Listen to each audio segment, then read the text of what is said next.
Welcome to episode 1 of maintaining a Triumph 2500 Mark 1. Well, like all old cars, they need their maintenance, and in this case I'm going to be pulling the steering rack out and putting another one in that I've rebuilt. Now, this old Triumph has been part of the family since 1989, when my father purchased it as a bare body shell. It's had a very hard life, this car, used for motorsport for all of that period of time. It sat as a body shell in the backyard for many years before the old man accumulated all the components to put it back together. There's no Mark 1 Triumph here at all, it's all Mark 2. And it's a rugged old beast, but and it's had a very hard life. You probably can't see it on camera, but the panels aren't all that straight. I think it's hit walls at Amaroo Park and Oran Park and generally had a hard time. Anyway, the steering rack is going to be the first job. It's got a bit sloppy.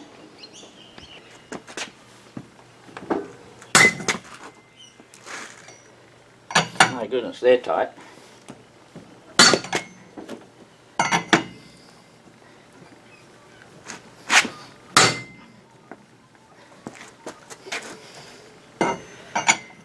What's the bet they were done up by some sort of rattle gun at a tyre company.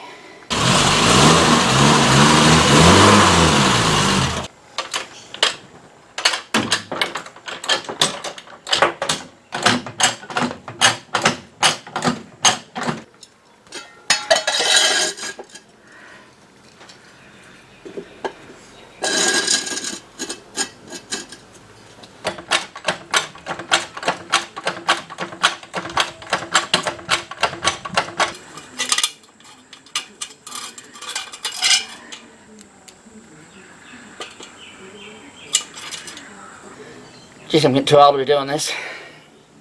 Anyway, the car jacked up. It's time to get these wheels off.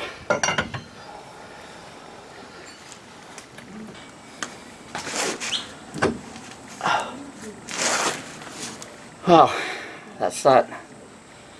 Now you can see these are a 205/60/13 tyre on a 6-inch rim, 13-inch obviously. They're a Federal tyre, made in Taiwan. They're cheap, and they're the best tyre I've ever had. You can drive this car, you can drive my TR7 in wet weather, and it's like driving normally. Where the various other known brands that I had before these, particularly on the TR7, well, the car was deadly and you didn't really want to go out in the rain at all. Well, let's do the other side.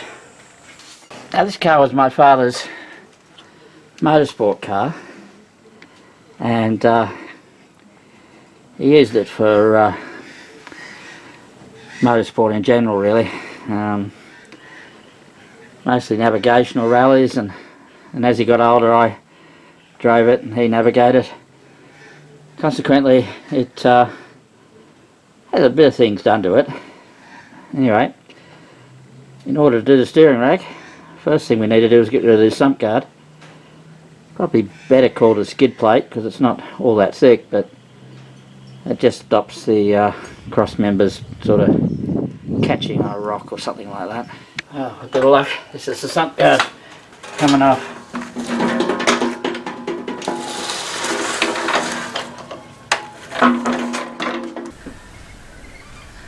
Alrighty, let's get this steering rack out. First thing to do is to get rid of this air hose that ducts there into the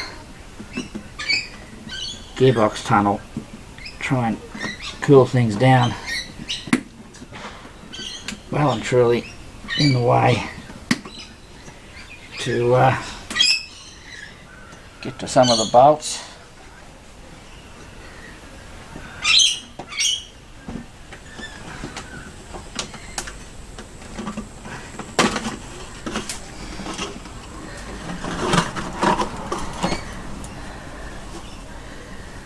Oh, that's that out of the way.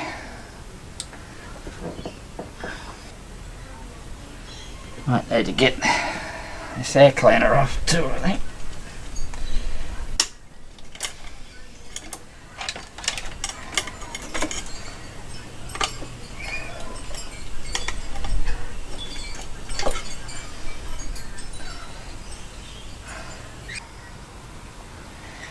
What I'll do first is try and get these steering sort of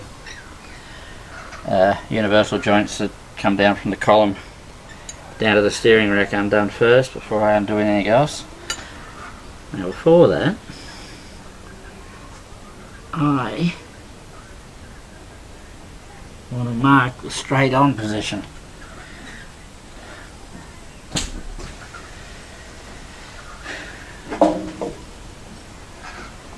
Now as you can see down there, I just want to get a mark on that. Now I know it's not the rack that's going back in it,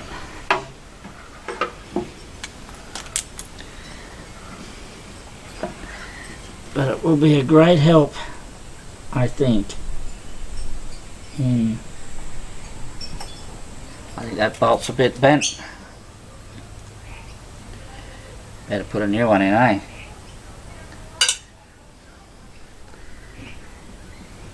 It's been a long time since I took a steering rack out of a 2500. They're pretty rugged things and they don't seem to need replacing very often. And I'm not sure I've ever done it with the engine in. I think the last time I put this in, the engine was out. I don't remember, but by the look of it, and I'm pretty sure it's 100 times easier than the dolly.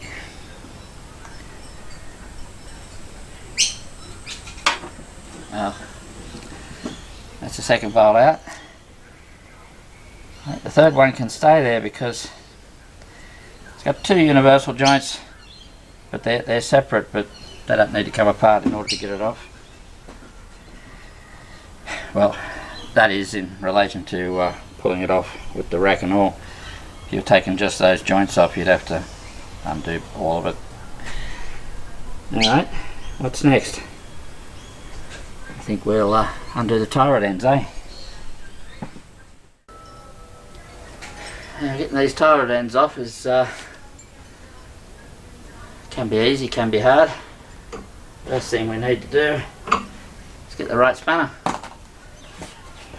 And I'm getting too old to be getting up and down. Now I'm just going to loosen this off till the nuts sit sort of at the end of the bolt.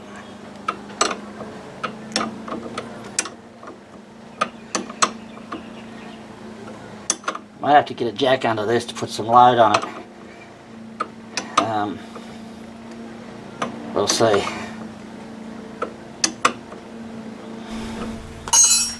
There's a sweet spot on there to hit. I can't remember where it is. Voila.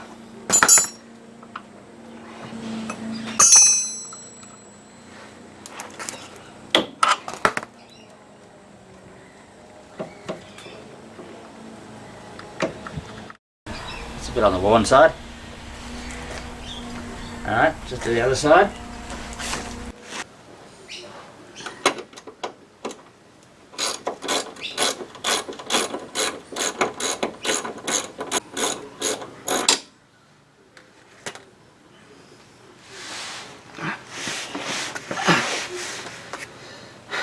Well, it's a little bit oily under here, not as bad as you'd think for a Triumph.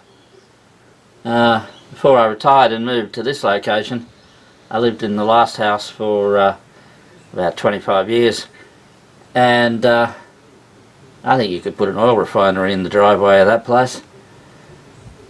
These bloody Triumphs, you can't stop them leaking oil.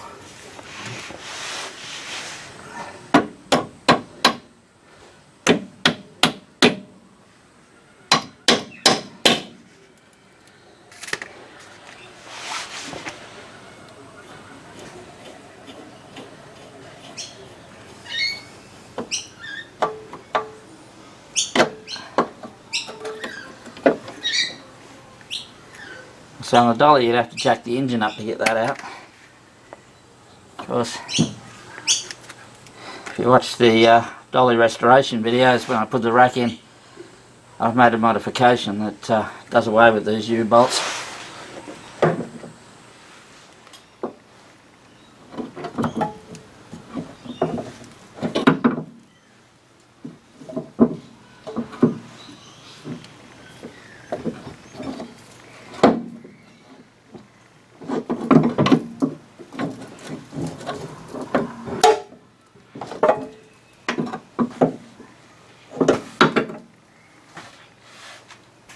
Well, that's the steering rack out, and the tie rod end seems a bit worn. This is this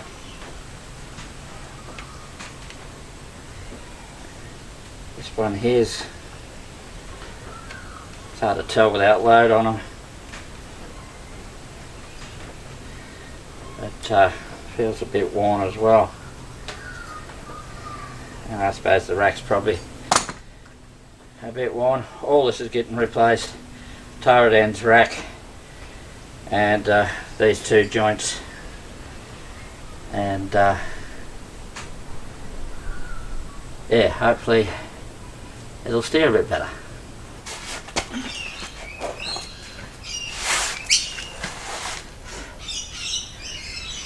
Well, let's get this steering rack back in.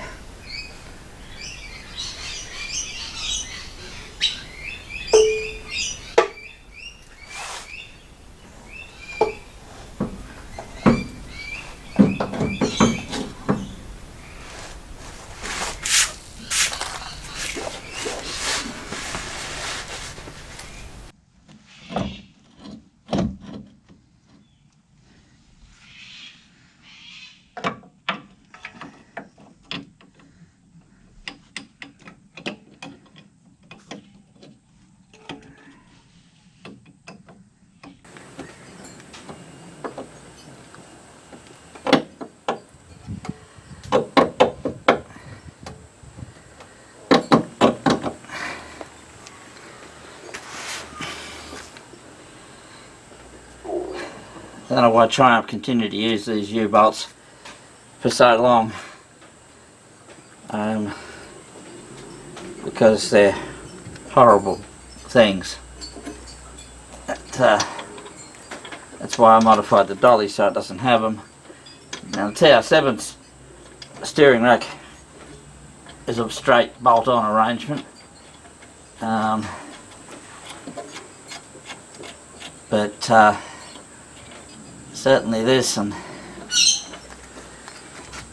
the dolly, and I suspect, I don't know how long they continued with it. I think power steering racks probably bolt on somewhere different, but I guess most of them were power steered as they went on in time, I don't know.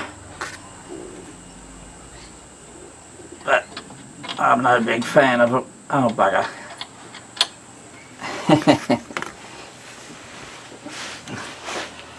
Nothing like forgetting a component.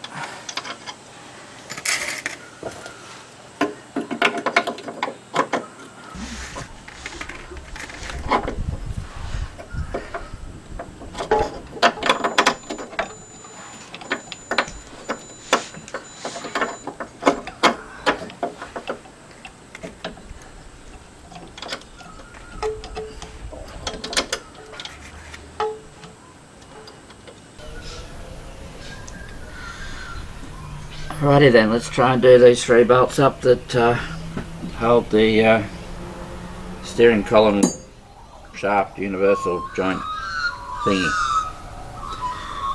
Yeah.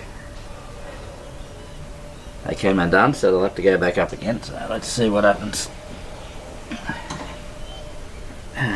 As always, you never have the right spanner with you.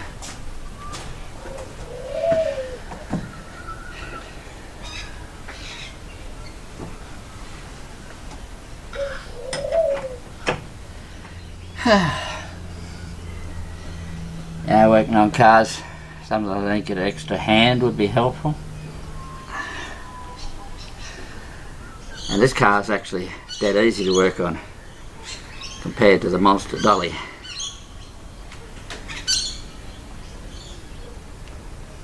"40-40 hindsight. Maybe I should have chose one of these to go rallying in.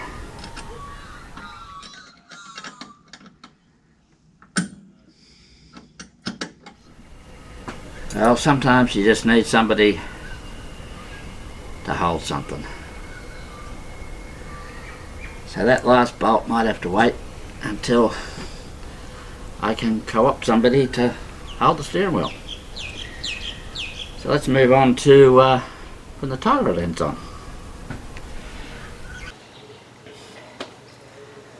Alrighty then. It's the driver's side. It was 16mm on here, so we'll just wind this the right way.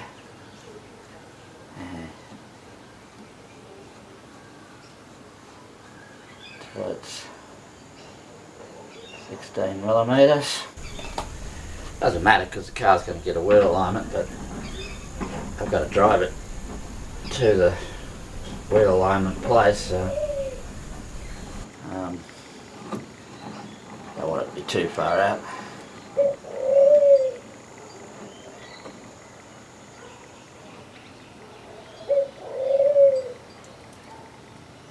Alright, well, take it as red.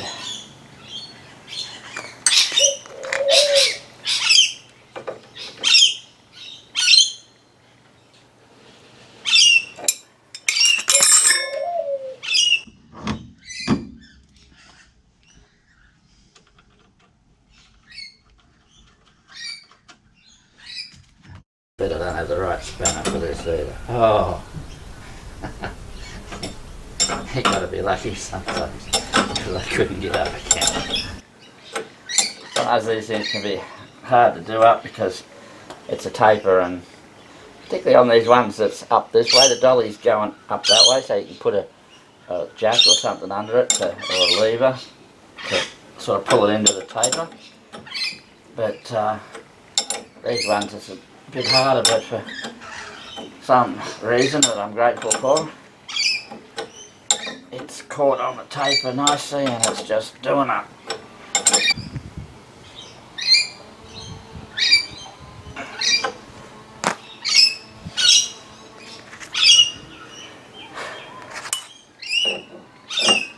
A joy of happiness.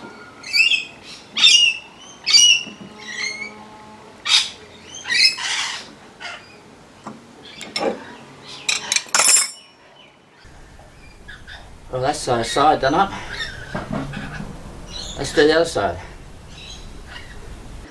Well, that's the steering rack back in. That's a rebuilt rack, new bushes, new tie rod ends, and the shaft that goes up that you can't see to the steering column. And down here, of course, the new tie rod ends. And while working on here, I noticed another problem. There's a bush missing out of that sway bar, so I'll have to try and source one of them and do that while it's up in the air. Otherwise, the rack's in, all done. All the measuring and counting the turns and all that sort of stuff made no difference whatsoever. Once I put it all together, the wheels were towed out by a good, I don't know, very noticeable anyway, So I had to do it by eyeball, and it'll go off to a wheel liner once it's back together. Well, that's about it for this episode. Tune in, same duck time, same duck channel, for more mechanical action on the old Mark 1 here. Now, next episode I'll be fitting a oil cooler and a spin-on oil filter adapter, which has the lines that come off to go to the cooler. And also, because I already had one, this is a remote oil filter. So yes, it'll have two filters on it. So all that'll be fitted in the next episode. Bye for now.